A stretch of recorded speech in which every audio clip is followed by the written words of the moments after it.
Hey, what's up? Welcome to Solution. We're about to dive into step 9 of the 12-step process. Step 9 being? Made a direct amends to such people wherever possible, except when to do so would injure them or others. Made a direct amends to people except... Sorry. We made a direct amends to such people wherever possible, except when to do so would injure them or others. Okay. Have you said sorry to me yet, bro? Do I owe you an amends? Ah, you see. Maybe. I don't know. We can get into that. I think I might owe you an amends. I was about to say that, but like all is forgiven, being the spiritual principle. Step 9. Can I elaborate? Yes, on what but I think? before you do that, Yeah. because I always do this bit at the end of the video, and I know some of you people don't watch to the end, so I'm gonna do this now. Okay.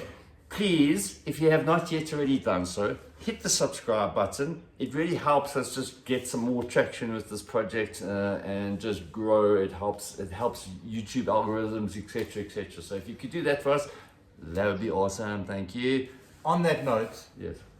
just thanks to everyone who's been like, I've had such amazing feedback from everyone, and I'd just like to say thank you to you guys. And yeah, please comment. I know some people commented to me on WhatsApp, and like, I don't mind, like whatever the comments are, negative, positive, whatever it may be, we appreciate it. Yeah. You know what I mean? And we want to grow and do better. So any comments you might have, please just send them our way. Thank you. Also, okay, no, that's all. So made a direct amends to such people wherever possible, except when to do so would injure them or others. Shoot. So an amends is not an apology. It's a completely different thing. It's making things right that were wronged. So if, for instance, I stole someone's TV in active addiction, and then I go to make this amends because I'm doing this program, and I arrive there and I go, sorry, I stole your TV, and leave. Yes. That's not an amends. I should actually arrive there with a new, bigger TV. Okay. Or make a payment plan to buy him a new TV. But this amends goes so much further, because when we make these amends, we don't realize that we actually owe other people an apology too. So if I stole your TV in active addiction, and say your wife was making dinner that night, and she was planning this like romantic dinner, and the kids were going to be put in front of the TV so you could have this like nice dinner. I steal the TV. I owe the kids an amends because they missed their favorite series of My Little Pony or whatever it may be, Pokemon. I owe the wife an amends because now she had to like look after the kids and the whole evening's a mess. I owe you an amends. So I think it's deeper than just an amends. Like I think it's deeper than amends to the actual person, but like the ripple effect of what I did. Look, so it sounds like you're talking about collateral damage. I think it's like collateral damage. I think that's necessary. Some people will say you'll be going down a rabbit hole, but if it doesn't sit well with me, you know what I mean? Like I realize that like sometimes my actions wasn't just, I don't need to apologize just to the actual person, but to a lot of people that were affected by my actions. Look, I mean, I think what you're suggesting is extremely noble, and I think it's also coming from a place of deep mindfulness, which I think is amazing, and 100%. If it comes up, if the collateral damage of your harm is, if you're astute enough to have that awareness, I think by all means, you know. But I would also agree that I think that peripheral, the ripple effect of our harms is so extensive that I think it might just result in us never actually managing to make amends to everybody. Well, I don't think I've made an amends to everybody personally. Like sometimes I see people at the petrol station when I'm putting in petrol and I'm like, oh shit, I owe this guy an amends. And I go and make that amends. Or I say, how's it, how are you? Would you be open to meeting for coffee or whatever it may be? And sometimes it's like, no. Yeah. I don't want anything to do with it.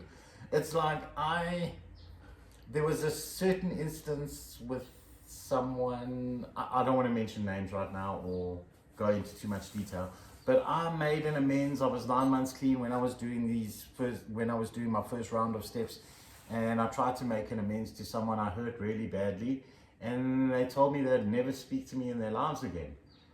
And well, today that relationship has flourished because I may have planted the seed, but I think the amends was a living amends because he saw it in my actions. So I heard a share at a meeting a while back by somebody we both know. Actually, I won't mention it, it's irrelevant, but her mother was present at the share. It was a 12-year share, or 13 years. And her mother was there. And it's the first time that her mother was willing to show up at one of her shares. And it kind of got me to thinking about the amends process. Like sometimes, as per your example, like the initial reaction to us wanting to make amends is not necessarily the response that we hope for. But through a living amends. Okay, I want to get into that shortly because the wording speaks about a direct amends, but I think it's worth also just talking about indirect amends and living amends. Okay, so so depending on where we are at in our recovery, initially that outreach to make amends may not be favorably received, but in time it can shift. Definitely, and I've seen it a lot with my sponsees and other people who are working this program. They tend to, like in early recovery, our sorries don't really mean much because in active addiction, our sorries mean nothing. Yes. And an apology without changed behavior is just manipulation. Yes. And I mean, sorry, can I interrupt? Yeah, sure. I feel bad for interrupting. I'm sorry. Okay. So amends is like a restoration, right? It's about trying to get things like you spoke about with the TV, right? If I take a TV, I need to return that TV. Okay. Exactly. So it's a restoration of an attempt. Might not ever get to that place of being how it was, but it is. If I took something from you, i.e., a TV or your serenity or your peace, I need to try and see whatever it is I can do to get you back to that place, right? To restore it. To restore it, yeah. I love that. And that a restoration is very seldom achieved through words. Through an apology, Yeah. The words alone is, I think, a good start. Even saying I'm sorry is not the worst thing in the world, but I think ultimately an amends comes through the action. Exactly. Yeah. As in every single one of these steps, we can talk about action. Right. Yeah. So I want to share two amends that I made, right, which were quite profound for me. The one being was with my ex-girlfriend, the woman with whom I was involved with at the end of my active addiction, right? So the amends process with her, how that looked, was I was still in my halfway house at the time, and my counselors invited her they spoke to her in person, and they said they encouraged her to write a letter to me outlining all the ways in which I'd hurt her. Yeah, so they call those like collateral letters or damage letters. I don't like the word damage, but I like collateral. I mean, I'm okay with damage because I fucking, excuse my language, I really hurt this girl, right? Yeah. And it caused damage. Yeah. But anyway, so and then she was invited to come sit down with myself and my counselors, of which there were 3 of them, and she read this letter to me, outlining all the ways I'd hurt her. And what I took from that experience was that I can think that I know the way I hurt somebody, but I think you know, I don't know what this would necessarily look like in each instance. Maybe it's not possible in each instance. But if I approach somebody and wish to make amends to them, I think there's value in asking them to share with me the ways in which I hurt them. Say to them, look, you know, I know I hurt you this in that way, but if you feel you need the opportunity to tell me ways that I hurt you, and I apologize that I don't have the awareness to know in full. But I think that grants them the opportunity to get off their chest some of the stuff they're sitting with. Yeah. I think that's really important. Also, like you said, that we don't actually know the extent of the damage we've done to the person, and sometimes we don't even recognize that what we did hurt them so badly. Because like we're not in the best state of mind to be mindful and kind and caring. We like in a selfish state of mind in active addiction. So we don't even realize the extent of the damage we've done. And the amends part is actually hearing the other person out as well. I think that's an important part of it. That's why I much prefer like a face-to-face amends. That's why I much prefer face-to-face amends, because then I get the opportunity to see a reaction, I get their response, and I'm with you. Zoogie, come here. Come say hello. Sorry about the dog. Face-to-face amends. Yeah. A face-to-face amends is really important. I don't believe like writing a letter or a phone call or any of that. Obviously, if the person refuses to want to sit with you or talk to you, or then you have to respect their wishes. Yes. I mean, there is the first prize amends. I think that's kind of what you're talking about. Like a face-to-face amends is, I think, optimal. It's not always possible. Sometimes those people live now in a different country. Sometimes those people are not even around anymore. And that's also something I'd like to talk about. How do you make an amends to people who have passed? That's the living amends. So that's the living amends, right? Okay. So, okay. Well, what is the living amends? Well, I could never really make a true amends to my family. There were no amounts of sorries. I couldn't replace all the things I'd taken from them, like time, serenity, peace, anguish. The list can go on for miles and miles. You know, I could never actually make that amends with words or with replacing whatever I'd taken from them. The only way I could make that amends was living in these spiritual principles and staying clean and sober. Walking our talk. Yeah. I mean, so what are your thoughts on maybe like charity work? In what way could I make an amends by getting involved in some charity organization? Well, all those are like, it depends what sort of amends you're making. Okay, let me tell you what I'm thinking, right? Like sometimes our animals, sometimes got terribly neglected, and sometimes, you know, those animals are not around anymore. It's hard to now give them the care and attention that they should. So perhaps like volunteering our time at a shelter, an animal shelter, or adopting a dog from an animal shelter. Zoogie. Yes. Speaking of pets. Look, I mean, I don't think it's possible to get into each and every possible scenario here. It's the idea that we kind of just touching on, you got to dig deep and see what sits unwell in you. Like what causes you like some sort of discomfort. And it's important to make those amends. Like everyone wants to make those amends right when they get into treatment, and I don't think it's the best time to make them.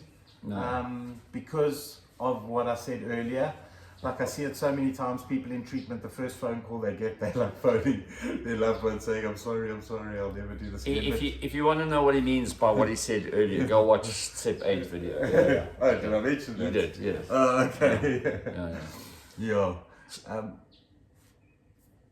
Oh, okay. Sorry, I'm interrupting again. It's I don't know okay. how to make amends for this. Maybe by just shutting up and listening. I mentioned there were two amends I wanted to just touch on. Right? The other one The other one was somebody who wasn't even on my list. And this person was my mentor in my profession, in my career. And him and I, like we had gone our separate ways, and there was a bridge that was burnt there, or at least it seemed to be. But it's bizarre that it never even occurred to me to put him on my list. In my mind, I was completely the victim in what had happened between him and I. And so I was at the shopping mall the one day, dude, and I parked at a place where I don't normally park. And so when I'd done my shopping, I was on robo mode, and I was starting to head towards the exits of the shopping mall where I typically would park, right? And in heading there, I saw this guy, my mentor, but he didn't see me. He had his back to me and he was looking in the shop window. And I saw him and I thought, I wonder if I should, and now I'm in this amends process. I thought, I wonder if I should go talk to him. And I had this like ego response, and like, no, fuck it, and just kept walking. And then I realized, I'm not parked here. I need to do a U-turn and turn around and walk back past him again. And this time I thought, okay, no, that's a sign. I need to approach him. And I went up to him and I said to him, hello, and he was quite friendly, and I was like, does he have some time? Oh, the other thing is he doesn't even live in the city that I live in, so to see him was quite an opportunity in hindsight, right? I said, does he have some time? Can we go for a coffee? And he says, yeah, sure. And off we went and we sat down, and I explained to him where I've been in the last couple of months, what I was busy with. And I would really like the opportunity to hear from him how it is that things got to where it got to. Like I was completely oblivious at that point how it is that I'd hurt him, right? And his initial response to me was like, he was a bit peeved that I didn't know what I'd done to burn the bridge. And so he told me. And I was quite flabbergasted in that my awareness was lacking, that I did not know that.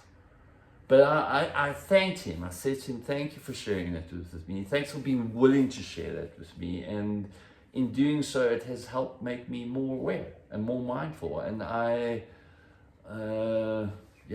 deeply sorry for having done that, right?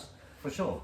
Now, the reason why I'm bringing up this particular amends is because up until that point, my career had not started coming right yet. It had, but it hadn't. This individual was such a key person in my professional life that up until that point, having not yet had made an amends with him, I see it as having created a blockage in my professional life. And by clearing the wreckage of my past with this individual, I felt like it opened up the channel in my professional. I know this is a bit airy-fairy, but it opened up the channel for my professional life to start coming right. And it did, and not just with him. Like, just doors started opening up just by sorting out that particular point. Doors open where there were only walls. Yeah. Joseph Campbell. Yeah. And I mean, you put those walls in place, right? We do, I think. To just nonsense. Yeah. You were saying earlier that sometimes your amends isn't accepted, and then it takes time for it to be accepted. And in some cases with me, I haven't restored it to where it was. It's restored to something 1,000,000 times better. Yeah. Like 1,000,000 times better. So it's beyond restoration. Yeah. Well, yeah, it's just been like the relationship I have with some people who are really, really hurt today is better than it ever was. And I loved your story because it some sort of higher power thing in motion. It working. felt like it. Yeah, I love that. I've got a similar story. There was a lady friend of mine who I owed 1,000 amenses to, and amenses, is that amenses? It is now. I owed her a lot of amends. And I like amends. and I was driving back from a meeting, strangely enough, and there was a massive storm. And I drove past this lady cycling, and it was her. Yeah. And I stopped, and I had a bakkie at the time, and I put her bicycle. The rain was pelting down. It was like hectic. Yeah. I put her bicycle in the back of my car, and she got into the passenger seat. I hadn't spoken to her in probably like good 6 years. And I got the opportunity to make this amends. Wow. And it was just by chance, like our paths crossed in that way. And she was amazing about it. And she was so happy. And today, you know, like we're close. And it was just like one of the most beautiful experiences for me. Serendipitous. Yeah. And it was like some sort of, and I was coming back from a meeting that like I think they were talking about amends at the time, and I rode past her on the bicycle in the storm. It is amazing. I mentioned it to you before we started this video. The message came through literally as we're about to begin recording here of somebody reaching out to me to make an amends. And if I'm honest, I'm a little bit reluctant to hear, to listen, but we're going to talk about forgiveness in the spiritual principle related with the step in the next video. So I'll touch a bit on it. We'll get into it a bit there. But I feel like this is an opportunity also for us to do a live amends, a recorded amends. Because we started off this video talking about maybe I owe you an amends, dude. How do you feel about that? How do I feel about us recording our amends, or would you rather not do it that way? No, I don't mind. And like I feel that if you feel you owe me an amends, that's cool. Look, I'm past that. Look, there is a possibility here we're not even talking about the same thing. There is that possibility. So I don't feel you owe me an amends. I think you've made the amends in other ways. Well, I appreciate it, and I mean, but I think maybe it's good to just air it anyway. I think for me, if we can. Sure. Look, and you might have a laugh because it might, like I said, it might not even be the same thing. We mentioned this when we introduced each other at the intro part of our channel, that I was your sponsor, and your first sponsor. Yeah.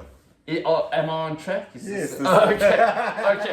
Okay. So Brendon, I mean, we're both early days, right? Like you, was I even at a year yet? Yeah, you were a year. I was just hit like a year. 3 months or whatever. Look, it's that time of our recovery, right? I was a beautiful time in such a way that we was like, I know for myself, at a year I was so immersed in all things recovery that I may have come across as somebody who I may have appeared to you as having something that you want. Yeah, well, definitely. In some way, shape or form, Yeah. okay? So you asked me to be your sponsor, and I can honestly tell you, dude, that like I tried to be the best sponsor that I could based upon where I was at.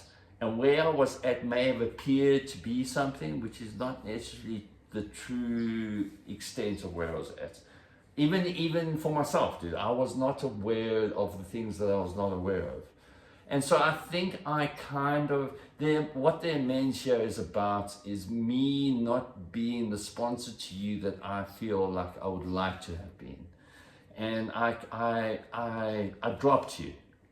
That's really, am I right? Yeah. Is that what we're talking about? Yeah. Okay, I dropped you because of my own stuff, dude. Like I was going through my own stuff, and I do not feel I was in a position to be the sponsor for you that I feel you needed, or any of my sponsors at that time needed. And I also felt like I needed to step away from the service that I was doing, both in the fellowship I was involved with at the time and with my sponsees. And so I dropped you, and I also dropped a few other sponsees. And for that, I know we mentioned it at the time when we touched on sponsors, how your sponsor is going to possibly be one of the first biggest disappointments in your recovery, right? And for that reason, I don't sponsor anybody at the moment. Well, I didn't look at it as a disappointment at the time, and I understood. I was okay with it. I'm still okay with it. Okay, but And let's talk. We've made that amends in many other ways. Okay, but let's go back to that time for the sake of what we're trying to do here. Maybe you can share with me at the time, if you can recall, how it felt for you. I'd like to know, because maybe sure, I felt like disappointment. Yeah. And I felt maybe abandonment. But you know, but I wasn't like hurt and I was understanding of the whole process.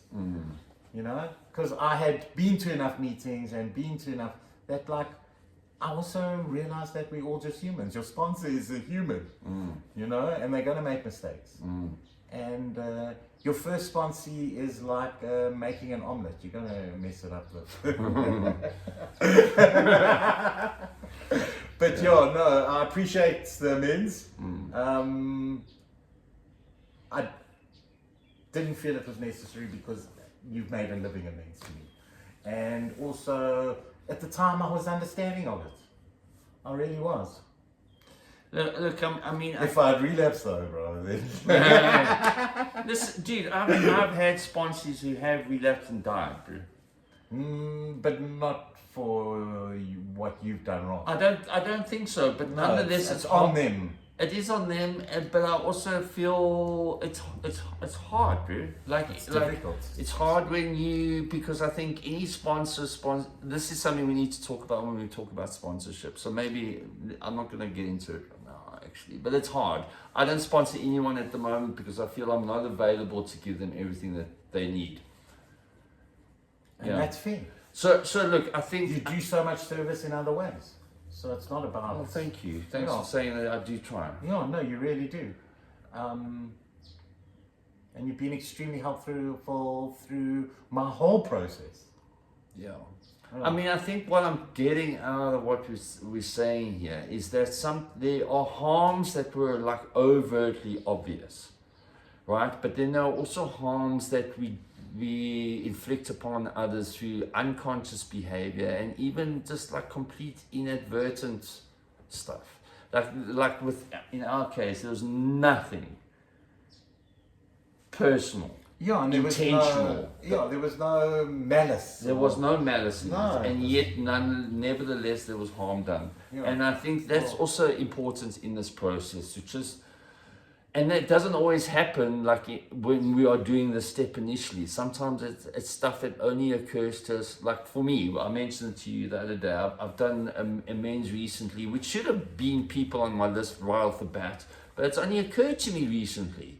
And there were also not malicious harms, but it just came up for me, like, hey, that person. And I've subsequently done the amends. Yeah, if it doesn't sit well with you, I think it's important. These amends are definitely for the other people, but they're also for yourself in a way. Yeah. To like get this weight off your shoulders, this thing that sits unwell with you, so you can move forward in your recovery. It's part of the whole ingenious way these steps are set out. You need to, and a big amends that you need to make is an amends to yourself. Thank you for saying that. Yes, because this I feel is so important. I almost feel like you should be at the top of the list. Yeah, because like you're human. You weren't in the right frame of mind when you were behaving. Sometimes we talk so disgustingly to ourselves. Like I heard it called reverse narcissism, where you speak to yourself like so horribly. Our most important relationship in our entire lives is the one we have with ourselves. And if we don't apologize to ourselves and a sincere, genuine apology, we're never going to be able to move forward. So an amends to oneself is extremely important. I think there's a whole video content here to explore in and of itself, right? The amends to oneself. I was just glad you touched on it because I 100% feel it's so important, because until we actually come to until we actually forgive ourselves, arrive at a place where we are starting to feel at peace with the past, like it's really hard to really start fully enjoying the benefits that come with recovery. You know? Exactly. Because the promises are step 9 related, yeah? Which I think is a whole other topic which we need to explore in and of itself as well, yeah? Just on the actual step 9, made a direct amends to such people wherever possible, except when to do so would injure them or others. Yes, okay. That's a really important part of it. Because sometimes we can make an amends in a malice way. Like, if I make this apology, it's going to ruin this other person's life. We're not here to cause more damage, we're here to do more good. So if this amends is going to cause serious amounts of damage, that amends should be done in other ways. Okay, so look, I mean, this is becoming a long video now, but it's important that you brought this up. Unless to do so would harm them, Injure them or others. Injure them or others, or even ourselves, right? Exactly. Okay, so here's the thing, right? There is a chance. I hope not. I hope that by this point we're involved in this process 100% with integrity and sincerity. But there is a possibility that I use this to avoid an amends. Because I could spin it and say, well, look, if I'm going to make this amends, it's going to hurt me because I'm going to feel guilty and feel like shit. Yeah, no, that's... And also when it comes to like monetary things. So this is going to harm me if I pay them back. Yeah, I'm going to now be in trouble. Yeah, I'm going to be... No, you make a payment plan or whatever it may be. That's why it's so important to have a sponsor during this process of someone who can like guide you and say, oh, no, I think you need to make an amends there, and not let you get away scot-free of this harm you've done. I think a sponsor is there to help facilitate the process. I don't think any sponsor should tell you what an amends process should look like. No. I think you should bounce it off them, and they should you're right. You're right. Yeah. 100% right. But like, I think a sponsor should guide you in saying like, I think if the question is posed, like, do you think I owe this person an amends, and how do I go about it? I think it's fair enough for them to have an opinion on that. Right.